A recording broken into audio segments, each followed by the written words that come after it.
বন্ধু শরণ ফাঁদ তোমরা হয়তো পার্ট 1 ভিডিও দেখেছো, পার্ট 2 ভিডিও কবে আসবে চলো আজকে ছবির মাধ্যমে তোমাদের বোঝানো হবে। বন্ধুরা ভিডিও শুরুতে দেখো রোহন কিভাবে এদিকে বিয়ে করার পর তার বউয়ের কাছে যেতে চায় না, কিন্তু তার ভাবে বলছে আরে যা যা ভয় পাওয়ার কোনো ব্যাপার নেই।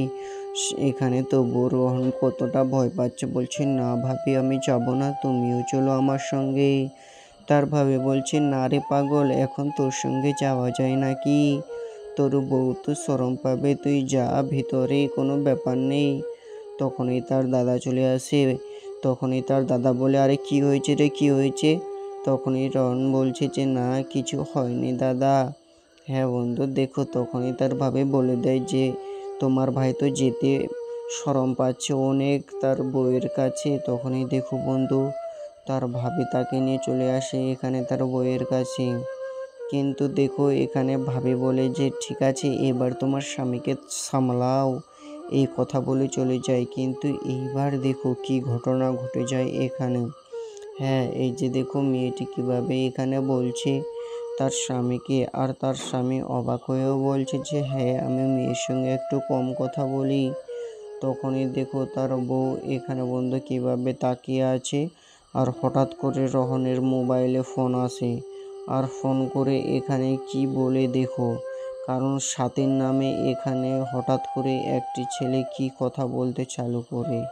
হ্যাঁ তখনই স্বাতীর চোখে জল, আর রোহন অবাক হয়ে গেছে, বলছে আরে এটা কি, এটা কি ধরনের কথা, চলো। তখনই বন্ধু ছেলেটা তার একটা ভিডিও দিয়ে পাঠায়, আর দেখো সেই ভিডিওতে কিন্তু সাথী রয়েছে, আর কিভাবে কুলফি খাইয়ে এখানে তার সঙ্গে নোংরা কাজ করে ফেলেছে।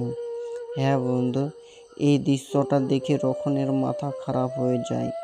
তখনই দেখো রোহন পাগলের মতো ওই ছেলেটিকে গালি দিতে থাকে। হ্যাঁ তখনই তার হাতের মোবাইলটিকে মাটিতে ছুঁড়ে মেরে ফাটিয়ে দেয়, আর দেখো মোবাইলটা ভেঙে চুরমার হয়ে যায়। আর রোহন তখনই মাথার মধ্যে হাত দেয়, কিন্তু সাথী এখানে বোঝাতে চাইলেও এখানে কিন্তু রোহন বোঝে না, কারণ তার বউয়ের কথা এই কষ্ট আর কাকে বোঝাবে। তখনই সাথী এখানে অ্যাক্টিং কান্না করতে থাকে। আর দেখো এদিকে রোহন গিয়ে মাটিতে বসে যায়, আর সাথী তার কাছে গিয়ে বলতে থাকে। কিন্তু না বন্ধু রোহন দেখো তার বউকে কি করেছে, এখন চলে গেছে থানায়। আর থানায় গিয়ে এখানে অভিযোগ জানাচ্ছে মেন পুলিশের কাছে, বলছে বড়বাবুর কাছে আমি যাব, আমাকে একটা ডায়েরি করতে হবে। তখনই বড়বাবু চলে আসে আর তার রোহনের কথা এখানে শোনে। হ্যাঁ বন্ধু তোমাদের বলতে চাই পার্ট 2 আসবে না, লাইক সাবস্ক্রাইব শেয়ার করো এইরকম ভিডিও দেখার জন্য।